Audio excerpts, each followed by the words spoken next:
नमस्कार। Sports scan के आज के संस्करण में आप सबका बहुत बहुत स्वागत। खेल जगत की तमाम खबरों का लेखा जोखा लेकर मैं हूं नवीन सक्सेना आज के इस अंक में, और मेरे साथ आज इन सब खबरों पर चर्चा करने के लिए मौजूद है खेल पत्रकार और खेल विशेषज्ञ संजीव। संजीव, स्वागत है आपका। नमस्कार।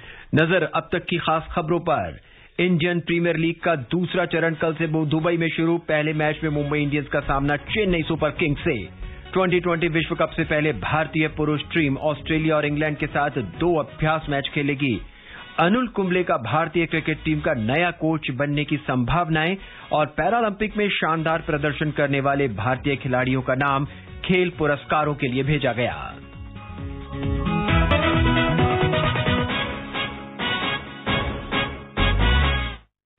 संजीव, आईपीएल यानी इंडियन प्रीमियर लीग का दूसरा चरण कल से शुरू हो रहा है, और टूर्नामेंट के जो बचे हुए 31 जो मैच है वो संयुक्त अरब अमारात में खेले जाएंगे, और पहला मैच जो है वो कल चेन्नई सुपर किंग्स और मुंबई इंडियंस के बीच होगा। बिल्कुल, ये वर्ल्ड कप होने वाला है जो उसी वेन्यू पे होने वाला है, T20 world cup.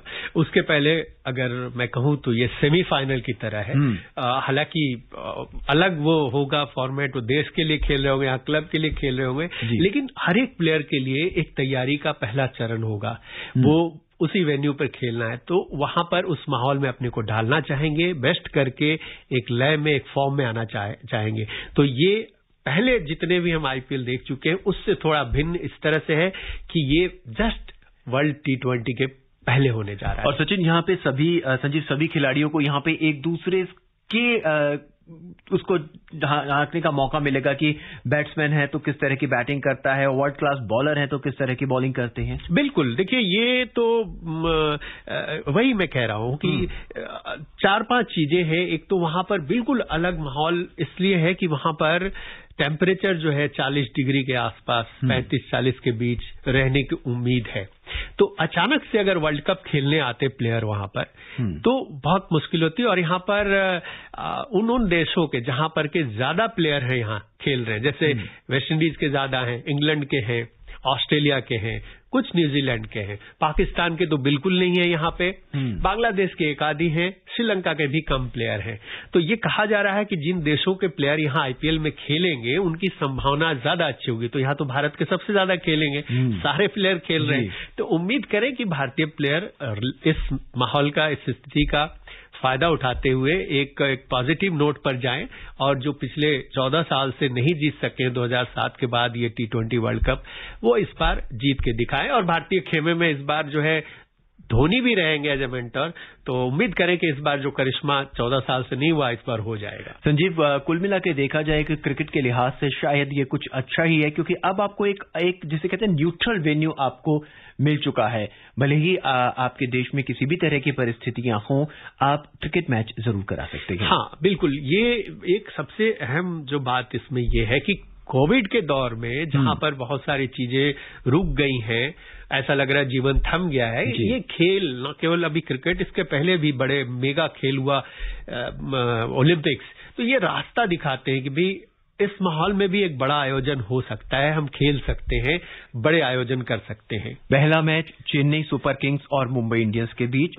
Chennai super Kings Dhoni, जो कि अब मेंटर हैं, एक तरह से घोषित ही हो चुका है कि भारतीय टीम के, और मुंबई इंडियंस के कप्तान, वो भारतीय टीम के नए कप्तान बनने की संभावनाएं जो है पूरी है। तो कल का जो मैच है वो अपने आप में भी रोमांचक हो। बहुत, देखिए ये पूरी टीम खेलेगी, लेकिन निगाहें इन दोनों पर ज्यादा होंगी। धोनी तो एक प्रूवन कैप्टन है, उनका रिकॉर्ड है अपना, और सब कुछ जीत चुके हैं अपने कार्यकाल में, वो सारी उपलब्धियां जो कैप्टन वो हासिल कर चुके हैं। और आईपीएल के मास्टर माने जाते हैं, उनसे 20 हैं, क्योंकि इन्होंने 5 बार खिताब जीता है मुंबई ने, उन्होंने 3 बार जीता है जी। वहां पर 20 है, और ये कहा जाता है कि अच्छे स्ट्रेटेजिस्ट हैं। और अगर आप देखें तो हाव भाव, जेस्चर और मैदान में जो मैनरिज्म होता है, वो थोड़ा थोड़ा कहा जाता है कि रोहित शर्मा कैप्टन कूल धोनी की तरह ही है। वो बहुत ज्यादा एनिमेटेड आप उनको नहीं देखेंगे कि विराट कोहली की तरह उस तरह से नहीं दिखते हैं कि जी कोई अपना बहुत ज्यादा वो जेस्चर दिखाते हो। तो देखना यह है कि वो जैसा आपने कहा कि एक जो फ्यूचर मेंटर हैं, बल्कि अब हो ही गए हैं अनाउंस, टीम के साथ जुड़ेंगे तो वो मुहर लग जाएगी पूरी तरह से टीम के साथ, और ये फ्यूचर कैप्टन माना जा रहा है।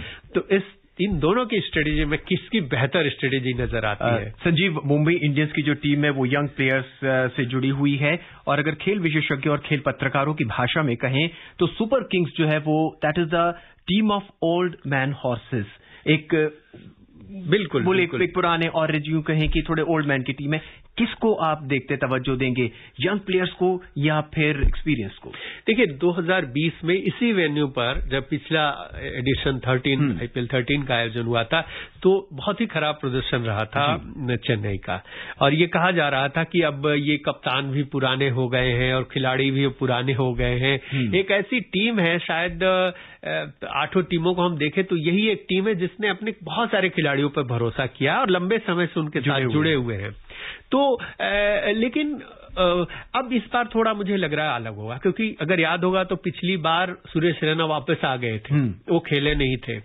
पिछली बार जो शुरू होने वाली बात थी कि भाई IPL जब आगाज होने वाली बात थी, उससे पहले ही उनके कई प्लेयर और सपोर्ट स्टाफ जो है कोविड पॉजिटिव हो गए थे। ऋतुराज गायकवाड़ जो उनके ओपनर बाद में खेले, उन्होंने बहुत अच्छा परफॉर्म किया, लेकिन वो भी कोविड पॉजिटिव थे। इस बार वो अगर याद हो जहां से ये IPL पिछला जो खत्म हुआ था 29 मैच के बाद, वहां पर लगातार 5 मैच चेन्नई ने जीते थे जी, और उधर मुंबई की टीम का उतार चढ़ाव रहा था, अभी चौथे नंबर पर है। तो अब ये इंटरेस्टिंग होगा, क्योंकि वो भूल जाइए पिछली बात है, बट वहां पर उन्होंने लय पकड़ ली थी उन प्लेयर्स के साथ जो पिछली बार कुछ मौजूद नहीं थे या पूरी तरह फिट नहीं थे। तो इस बार मुझे लग रहा है कि वो चेन्नई नहीं होगी जिसको पिछली बार हमने 8वीं 7वीं पोजीशन पे देखा था। मुंबई इंडियंस को टफ फाइट मिलने की उम्मीद है जी। फाइनल मुकाबला 15 अक्टूबर को दुबई में खेला जाएगा। हम अपने सुनने वालों को बता दें कि कोरोना के कारण IPL टूर्नामेंट 4 मई को स्थगित कर दिया गया था। तब तक 29 मैच खेले गए थे। टूर्नामेंट के जो शेष 31 मैच हैं वो अगले 27 दिनों में खेले जाएंगे। ये मुकाबले दुबई, अबू धाबी और शारजाह में आयोजित होंगे। सुनते हैं अतहर की रिपोर्ट। IPL के इस चरण में 13 मैच दुबई में करवाए जाएंगे, 10 मैच शारजाह में होंगे, जबकि 8 आबू धाबी में आयोजित किए जाएंगे। 7 मैच डबल हेडर होंगे, जिसमें पहले मैच की शुरुआत भारतीय समयानुसार 3:30 बजे होगी। वहीं शाम को आयोजित होने वाले सभी मैचों की शुरुआत शाम 7:30 बजे से होगी। लीग का अंतिम मैच 8 अक्टूबर को रॉयल चैलेंजर्स बेंगलुरु और दिल्ली कैपिटल्स के बीच खेला जाएगा। पहला क्वालिफायर मुकाबला 10 अक्टूबर को दुबई में होगा, जबकि एलिमिनेटर और क्वालिफायर 2 11 और 13 अक्टूबर को शारजाह में खेले जाएंगे। IPL 14 के पहले हिस्से में दिल्ली कैपिटल्स ने बेहतरीन प्रदर्शन किया था। वो 12 अंकों के साथ पहले स्थान पर है। उसने 8 में से 6 मैचों में जीत दर्ज की थी। दूसरे नंबर पर चेन्नई सुपर किंग्स हैं, जिसके 10 अंक हैं। उसे 7 मैचों में से 5 में जीत मिली थी। Athar Saeed, sports scan. अब देखना होगा कि कल का जो पहला मैच खेला जाएगा IPL का, तो कौन सी टीम ऊपर रहेगी और कौन सी टीम हार के करीब होगी। बहरहाल कल से क्रिकेट का एक जो है जोश, दमखम जो एक भूल चुके थे कोरोना के कारण, वो एक बार दोबारा शुरू होने वाला है। बिल्कुल इस फॉर्मेट में, क्योंकि देखिए रोमांच तो वो भारतीय टीम जब इंग्लैंड में खेल रही थी टेस्ट मैच, कहते हैं कि थोड़ा बोरिंग होता है, लेकिन हर दिन उसमें अलग ही रोमांच दिख रहा था। तो लेकिन ये फटाफट क्रिकेट का अलग रोमांच होता है और उसकी फिर से शुरुआत होने जा रही है, जो अगले 2 महीने तक चलने की, आप देखें तो वर्ल्ड कप भी जोड़ ले तो ये चलना है। और अब बात भारतीय क्रिकेट टीम के कोच की। भारतीय क्रिकेट टीम के वर्तमान कोच रवि शास्त्री का कार्यकाल समाप्त होने के बाद अनिल कुंबले के कोच बनने की संभावनाएं बढ़ गई हैं। वर्तमान कोच रवि शास्त्री का कार्यकाल T20 विश्व कप के बाद समाप्त हो जाएगा। सुनते हैं एक और रिपोर्ट अतहर की। कुंबले 2016-17 में भारतीय टीम के कोच थे।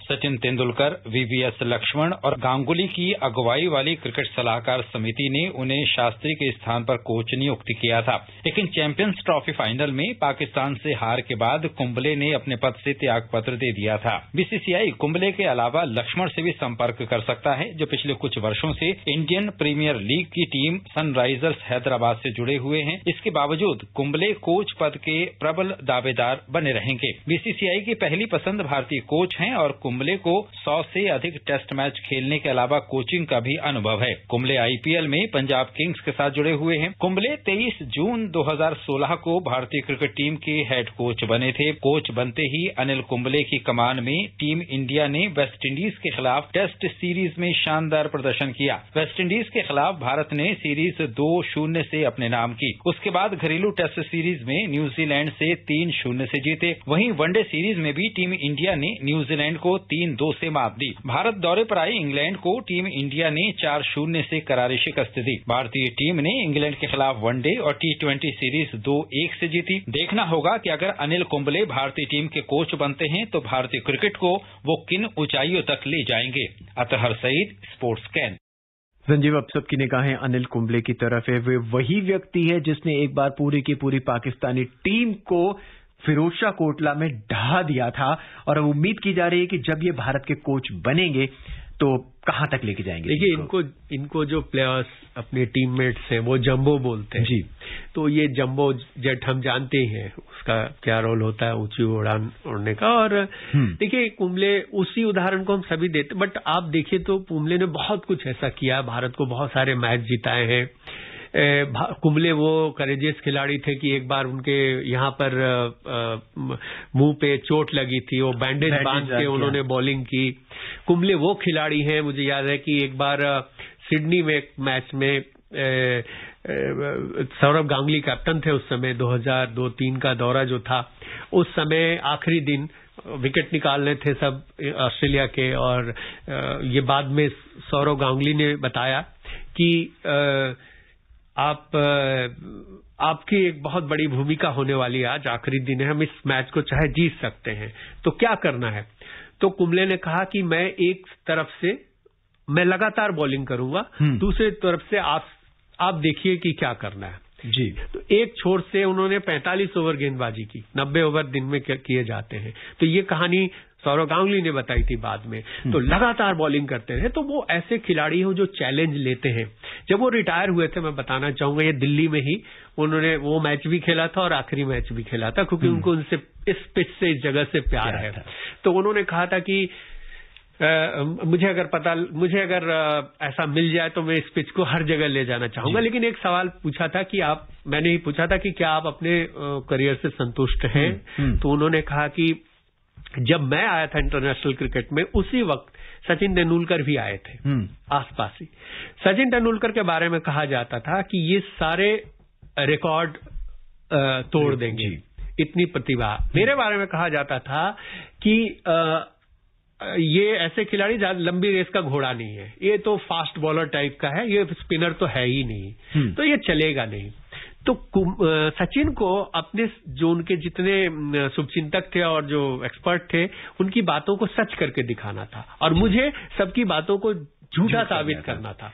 तो मैं इस बात से खुश हूं कि मैंने अपने करियर में सबको झूठा साबित किया। तो वो इस तरह के चैलेंज लेते हैं। संजीव, कयास यही लगाए जा रहे हैं कि अनिल कुंबले जो हैं भारतीय टीम के कोच होंगे, लेकिन कहीं कहीं से ये भी खबर आ रही है कि वीवीएस लक्ष्मण को भी ये पद दिया जा सकता है। ऐसे में क्या ये दोनों के दोनों खिलाड़ी कोच की भूमिका निभा सकते हैं? क्योंकि अब तो भारतीय टीम भी A, B और C तरह की हो गई है। देखिए, ये दोनों के ऊपर डिपेंड करता है कि वो किस तरह से इसको स्वीकारते हैं। पहली बात तो ये है कि वैकेंसी के बाद कहा जा रहा है कि इनसे, चूंकि पहले कुंबले ही बने थे, उनको हटाया गया था, उनको रिजाइन करना पड़ा था, बाद में हटे थे वो। तो एक बार फिर से उनको ऑफर देंगे। सौरव गांगुली उनको जानते हैं अच्छी तरह से और उनसे अच्छे टर्न, तो वो तो आएंगे ही। अगर लक्ष्मण आते हैं तो दो बातें हो सकती है। हो सकता है कि कुंबले ओवरऑल कोच हो और लक्ष्मण बैटिंग कोच हो, टीम को जोड़ दिया जाए उनके साथ। और जूनियर प्लेयर्स को तो राहुल द्रविड़ देख ही रहे हैं। तो ये भी संभावना है कि जैसे एनसीए में डायरेक्टर का जो पोस्ट है वो द्रविड़ संभालते रहे, जूनियर टीम के साथ लक्ष्मण को जोड़ा जाए। तो इन दोनों की भूमिका बनती है, जो जितना इनका अनुभव है, जाहिर सी बात है कोई भी सौरव गांगुली या कोई भी ऊपर बैठा होता वहां बीसीसीआई प्रेसिडेंट के तौर पर, तो इनकी सेवाएं जरूर लेना चाहता अगर ये देना चाहते हैं तो। संजीव, कहीं ना कहीं ऐसा लग रहा था कि पिछले कुछ वक्त से भारतीय टीम में अनुशासनहीनता जो थी वो भी कहीं ना कहीं नजर आ रही थी। अगर हम छुटपुट खबरों को हम पढ़ें या विशेषज्ञों से बात करें, क्या अब ये चीजें समाप्त होने की कगार पर है अगर कुंबले बनते हैं? हाँ, देखिए वो तो बहुत ज्यादा डिसिप्लिन वाले हैं, थोड़ा शास्त्री को हम नहीं कहेंगे, वो बिंदास तरह के हैं, लेकिन एक उन पर यही सवाल उठ रहा है सबसे, जो पुरानी बातें भूल जाए कि एक लंदन में बुक लॉन्च के मौके पर सारे लोग इकट्ठा हुए थे और वहां पर मास्क नहीं पहना था किसी ने, और ये भी कहा गया बीसीसीआई की ओर से कि कोई अनुमति भी नहीं ली गई थी। वो पर्सनल उनका इवेंट था, ब्रेक था, उस समय टेस्ट मैच नहीं हो रहा था, तो उस समय उनको उन लोगों ने वहां पे बुला लिया और उसी की वजह से ये सारी समस्या हुई। वो कोविड पॉजिटिव हुए 3-4 लोग और उसके बाद ये आखिरी मैच नहीं हुआ। तो वो आप जब कह रहे हैं अनुशासनहीनता, तो शायद वो उसको भी माना जाए, तो ये चीजें शायद कुंबले होंगे तो ऐसी बातें नहीं होंगी। जी, और अब बात 2020 विश्व कप की। 2020 विश्व कप से पहले भारतीय टीम ऑस्ट्रेलिया और इंग्लैंड के खिलाफ 2 वार्म अप मैच खेलेगी। बीसीसीआई ने इसकी जानकारी दी। पहला मैच 18 अक्टूबर को इंग्लैंड के खिलाफ और दूसरा मैच 20 अक्टूबर को ऑस्ट्रेलिया के खिलाफ खेला जाएगा। ये दोनों ही मैच दुबई में खेले जाएंगे। T20 वर्ल्ड कप का आयोजन भारत में होना था, लेकिन कोरोना के कारण इसे ओमान और यूएई में कराया जाएगा। हालांकि वर्ल्ड कप की मेजबानी भारतीय क्रिकेट कंट्रोल बोर्ड के पास ही होगी। 17 अक्टूबर को क्वालिफाइंग मैच खेला जाना है, फाइनल मैच 14 नवंबर को होगा। 2020 वर्ल्ड कप भी अपने आप में शानदार तरीके से आयोजित किया जाएगा, और जैसा कि कार्यक्रम के शुरू में भी आपने जिक्र किया कि ये जो आईपीएल हो रहा है, इसी को एक आधार मान लीजिए या इसी को एक वार्म अप मान लीजिए। हाँ बिल्कुल, देखिए अभी ये बात हो रही है कि वहां पर इससे पहले वार्म अप मैच खेलेंगे, दोनों को ही फायदा होगा। ऑस्ट्रेलिया को भी वार्म अप मैच अगर खेलते हैं, पूरी फुल टीम खेलती है, इंडिया की टीम भी खेलती है, तो ये फायदा होगा दोनों टीमों को, और दोनों ही टीमें चाह रही होंगे, और हो सकता है कुछ और वार्म अप मैच खेलने को मिले। पहला मैच भारत और पाकिस्तान के बीच होना है। भारत का जो पहला मैच है वो 20 वर्ल्ड कप के अंदर होना है। पाकिस्तान आईपीएल नहीं खेल रहा है, भारत का हाथ ऊपर रहेगा। हाँ बिल्कुल रहेगा, लेकिन एक पाकिस्तान के साथ और फैक्टर है कि हो सकता है बहुत सारे नए प्लेयर आ गए, उनको खेला नहीं है भारत ने, तो सरप्राइज पैकेज उनका कोई हो सकता है, उसके लिए भारत को खास तैयारी करनी होगी। अगली खबर, प्रधानमंत्री नरेंद्र मोदी के जन्मदिन यानी कल से प्रधानमंत्री को मिले उपहारों का ई ऑक्शन किया जा रहा है। इसमें नीरज चोपड़ा के टोक्यो ओलंपिक में सोना जीतने वाले भाले की बोली 10 करोड़ तक पहुंच चुकी है।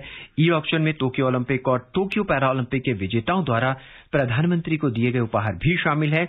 ये ई ऑक्शन 7 अक्टूबर तक चलेगा, और इस आयोजन जो किया गया वो केंद्रीय संस्कृति मंत्रालय ने किया है। सुनते हैं वीरेंद्र कौशिक को।